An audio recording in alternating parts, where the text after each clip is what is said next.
یکی بود یکی نبود. یه روز صبح وقتی پنبه از خواب بیدار شد مثل همیشه سر حال نبود و دلش کمی درد میکرد. اون پیش مامانش رفت و با ناراحتی گفت مامان دلم درد میکنه، انگار یه چیزی توی دلم پیچ میخوره. مامان با مهربونی پنبه را نوازش کرد و گفت میتونیم با هم بریم دکتر.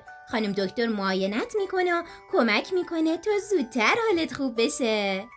پنبه خانم دکتر را میشناخت. اون مهربون بود و همیشه موقع مریضی پنبه پیشش میرفتن. پنبه و مامانش به طرف مطب خانم دکتر راه افتادن. خانم دکتر با دیدن پنبه با مهربونی لبخند زد و حالش رو پرسید. پنبه هم در حالی که دلش رو گرفته بود برای خانم دکتر توضیح داد که از صبح دلش درد میکنه. خانم دکتر مثل همیشه با آرامش و حوصله به حرفای پنبه گوش داد. بعد یک شربت به پنبه داد و گفت 2-3 بار در روز از این شربت بخور، خیلی زود حالت خوب میشه. پنبه با شنیدن این حرف ابروش رو در هم کشید و هیچی نگفت. آخه اون اصلا دوست نداشت دارو بخوره. از دارو خوردن بعدش میومد.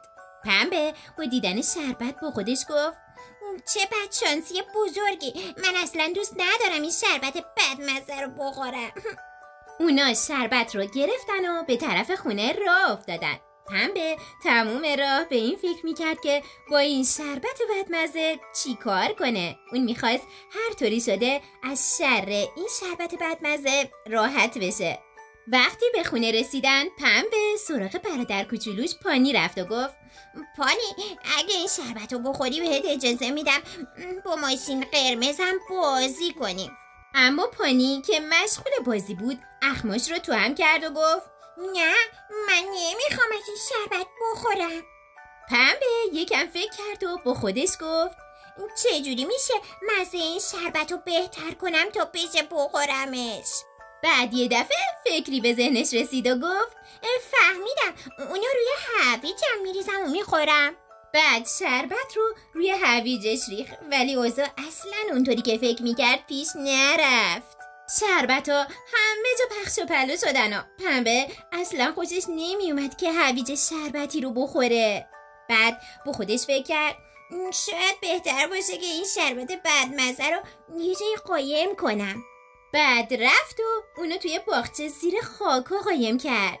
ولی هنوز چند دقیقه این نگذشته بود که هابو کوچولو در حالی که شربت رو به دهنش گرفته بود و پارس میکرد به سراغ پنبه اومد و شربت رو به پنبه داد.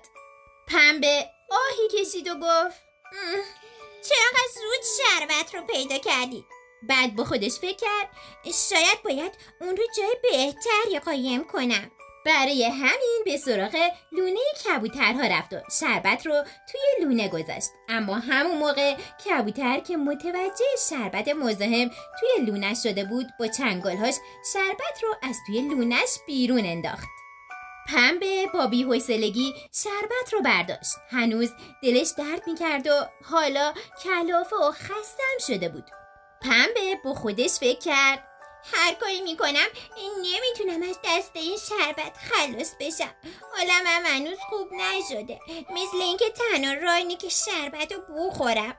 بعد پیش مامان رفت و گفت مامان من تصمیم گرفتم شربتم رو بخورم تا حالم بهتر بشه. مامان لبخند زد و گفت تصمیم درستی گرفتی پنبه. تا وقتی که داروت رو نخوری حالت بهتر نمیشه. اگه میخوای دوباره مثل قبل قوی و سر حال بشی باید داروت رو بخوری. بعد یه قاشق از شربت رو به پنبه داد. پنبه شربت رو خورد و گفت پنبه دوباره قوی میشه مثل ابرقهرمان ها.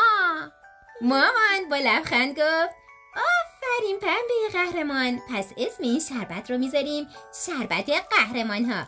همون موقع پنبه و پانی خندیدن.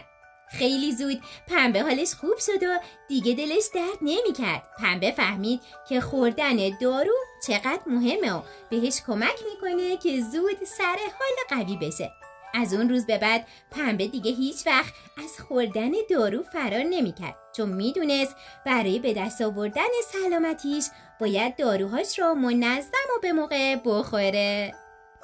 قشنگای من، داستان امشب رو دوست داشتین؟ خیلی خوشحالم که تو آخرش گوش کردین.